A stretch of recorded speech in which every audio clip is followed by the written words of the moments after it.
အိမ်မဆိုးတစ်ခုတည်းကိုထက်ခါမတ်နေတဲ့ဒီကောင်မလေးကဘာရီကြုံရလို့လဲအိမ်မဆိုးဆိုတာကိုဘရာသာလည်းမဖူးမှာပါပဲဒါကထူးဆန်းတဲ့ကိစ္စတစ်ခုတော့မဟုတ်ပါဘူးဒါပေမဲ့အိမ်မဆိုးတစ်ခုတည်းကိုထက်ခါမတ်နေရင်တော့ဒါကတိုက်ဆိုင်မှုတသက်မဟုတ်တော့ပါဘူးဒီအိမ်မဆိုးရဲ့နောက်ကွယ်မှာနည်းနည်းတဲ့အကြောင်းအရာတစ်ခုခုပုံခွေနေနိုင်ပါတယ်ဆိုတော့ဒီကောင်မလေးရဲ့အိမ်မဆိုးကိုကျွန်တော်တို့တူတူအပြေရှာကြည့်လိုက်ရအောင်အရင်ဆုံးသူမရဲ့အိမ်မဆိုးကဘာလဲဆိုတာကိုပြပေးပါမယ်အိမ်မရဲ့အစမှာတော့သူမကပီယာနီပန်းကင်းကြီးတဲ့ကိုရောက်နေမှာဖြစ်ပြီးပန်းတွေကချက်ချင်းဆိုသလိုတပြိုင်တည်းဖူးဝင်လာကြမှာဖြစ်ပါတယ်အိမ်မထဲမှာကသူမကကလေးလေးတစ်ယောက်ဖြစ်တဲ့အတွက်ကြောင့်မို့လို့ပန်းပွင့်လေးတွေကိုတီးကျင်စိမ့်နဲ့သွားထိလိုက်ပါတယ်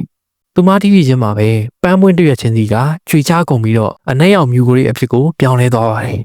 ဒီမြူတွေကပဲသူမကိုရစ်ပတ်ပြီးတော့အမောင်နဲ့ထဲရောက်တဲ့အထိကိုဆွဲခေါ်သွားပါတယ်အဲ့ဒီအချိန်မှာပဲကြောက်ဖို့ကောင်းတဲ့ပုံရိပ်တစ်ခုကလည်းရှိနေပါတယ်သူကတော့ဒီပီယာနီပန်းတွေကိုထိန်းချုပ်နေတဲ့သူဆိုတာမြင်နိုင်ပါတယ်သူမကကလေးတစ်ယောက်ဖြစ်တာနဲ့ညီအော်ဟစ်တာတွေရုံးခန့်တာတွေလုပ်ပေမဲ့ဒီအိမ်မဆိုးကနေဘယ်တော့မှလွတ်မြောက်နိုင်ခြင်းမရှိခဲ့ပါဘူးဆိုတော့ဒါကသူမရဲ့အိမ်မဆိုးအကြောင်းပါကျွန်တော်ရှာကြည့်ရတဲ့လောက်တော့ဒီအိမ်မဆိုးကထင်ထားတာထက်အများကြီးပိုရှုပ်ထွေးပါတယ်သူမရဲ့ငယ်ဘဝထရမာနဲ့ဓာတ်ရိုက်ကြီးကိုဆက်ဆက်မှုရှိနေတာပါသူမငယ်ဘဝရဲ့နာကျင်စရာတွေနဲ့အခုတည်းကသူမပြီးဆုံးအောင်လုပ်ရမယ့်တာဝန်တစ်ခုရှိနေတာမို့ဒီအိမ်မဆိုးကနေသူမမလွတ်မြောက်နိုင်သေးတာပါဒီလောက်ဆိုရင်တော့သူမရဲ့အိမ်မဆိုးအကြောင်းကိုနည်းနည်းတော့သိသွားမယ်ထင်ပါတယ်ဗီဒီယိုကလည်းအရန်ရှိသွားမှာဆိုလို့ကျွန်တော်အသေးစိတ်ကတော့ပြမနေတော့ဘူးနောက်ကြုံမှာပဲဆက်ပြီးတော့ရှင်းပြပေးသွားပါမယ်